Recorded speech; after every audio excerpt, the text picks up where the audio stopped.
long as we're here at Xanadu, a home of the future, I want you to think into the future for a minute. You're on the first manned space expedition to another planet. Now, while you're walking around on this other planet, you actually come across another human being. I mean, there he is, standing right in front of you.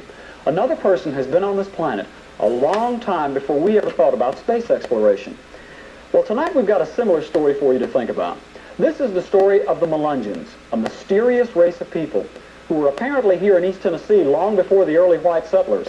And I'm sure those white settlers were asking the same question that we're all asking today. Who are the Melungeons?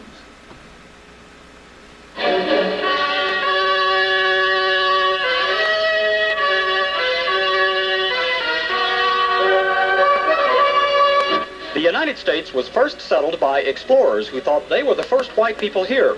In the late 1600s, English settlers made their first recorded trek west of the Appalachias.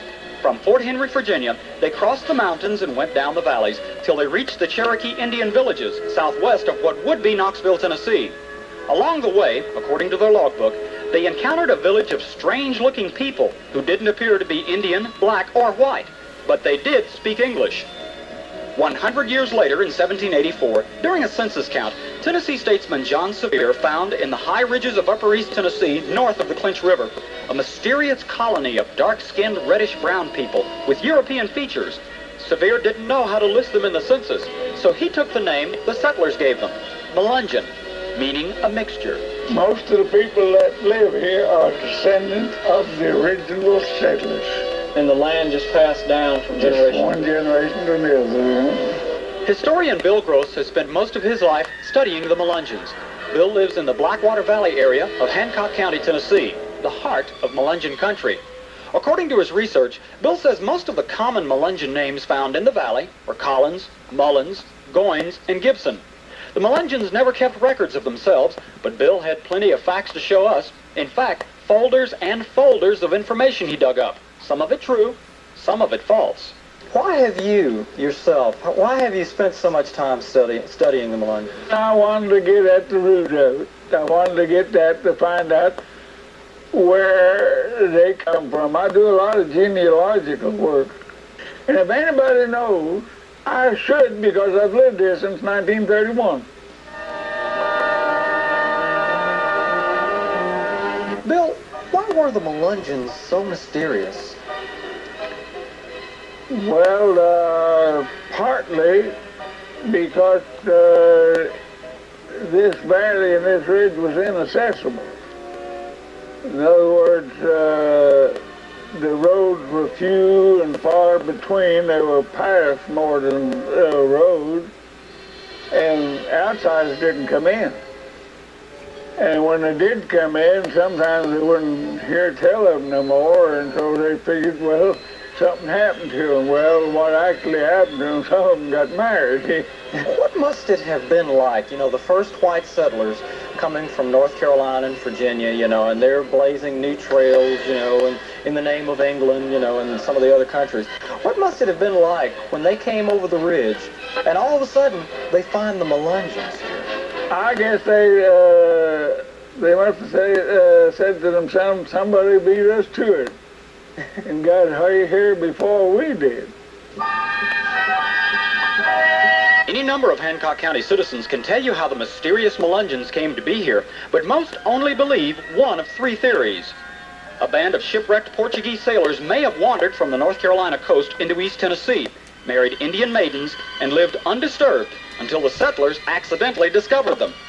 Or a small band of men traveling with the explorer Hernando de Soto became separated from the main party going to the Mississippi River, and the men moved back eastward, hoping to reach Florida, where they'd started.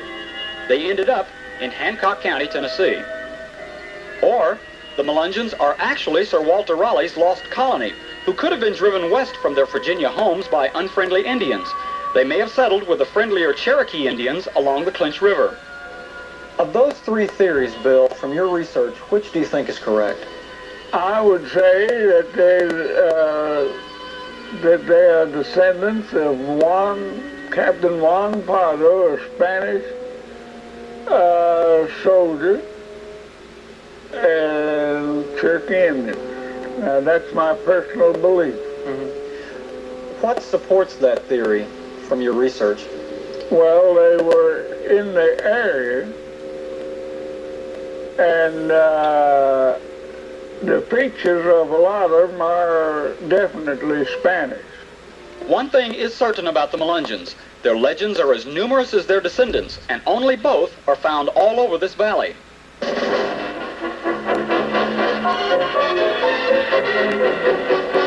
With Scott Collins, himself a Melungeon descendant, we decided to check out some of the legends. Early Melungeons owned nice, quaint little farms with log cabins. The cabins were usually two-story and had some kind of distinctive feature around the windows. There was always a fireplace. Melungeon cemeteries are unique too. Sometimes you'll find little huts built over the grave sites, but every once in a while there'll be just a tombstone with a person's name and lifespan carved into it. When I first came here, there were no funeral homes, and the bodies were kept in the house.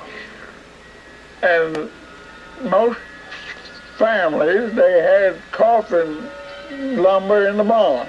Now this theory where they would march in line from the church to the cemetery, that was for practical purposes because the road, there wasn't no road. That was up on the ridge, there wasn't no road, it was a path. Bill says there are two reasons the legend of the Melungeons will never die out in Hancock County. Someone always digs up something new while doing a college thesis. And then there's too many reporters, not excluding you, but too many reporters, they see the value of keeping the tradition alive.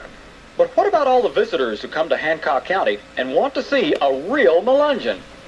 I say look in the mirror and they'll see one. Meaning everybody in this country is a mixture of something. The Melungeons seem to be a people that time forgot. The story continues of a mysterious race of people whom the early white settlers were astonished to find already west of the Appalachias. And there are still unanswered questions about how they got here. When John Sevier asked them to which race they belonged while he was taking his census count, they said Portuguese, which he took to mean Portuguese. But it's never been established that they were from Portugal. I guess the world may never know how the Melungeons got here in East Tennessee first. Stay with us. There's more of PM Magazine in just a minute.